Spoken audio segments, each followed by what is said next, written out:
ফরিদপুরে হিন্দু সম্প্রদায়ের সাথে স্থানীয় বিএনপি নেতাদের মতবিনিময় সভা অনুষ্ঠিত হয়েছে। ফরিদপুর জেলা প্রতিনিধি মাহবুব পিয়ালের প্রতিবেদনে দেখুন বিস্তারিত।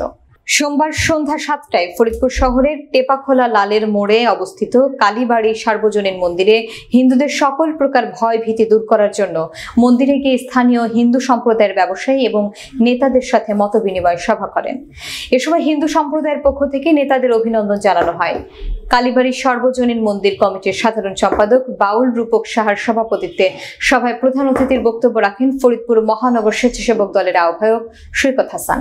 এছাড়া উপস্থিত ছিলেন জেলা যুব দলের সহ সাংগঠনিক সম্পাদক খসরু মাহমুদ, জেলা ছাত্র দলের সহ সভাপতি মেহেদি হাসান বাবু, যুগ্ম সাধারণ সম্পাদক জহুরুল আলম শোভন, সহ সাধারণ সম্পাদক হৃদয় শেখ, জেলা যুব দলের সদস্য সাজ্জাদ হোসেন শিমুল, মন্দির কমিটির উপদেষ্টা বকুল সাহা, শিক্ষা ও সংস্কৃতি বিষয়ক সম্পাদক পীযূষ সাহা, সদস্য বিজন বিশ্বাস, পাপ্পা সাহা, তপু ঘোষ, শোভন সাহা, রাজু ঘোষ, প্রিন্স মাহমুদ, সাকিব আহমেদ, মোহাম্মদ লিমন শেখ, মোহাম্মদ জহিরুল ইসলাম সহ অনেকে।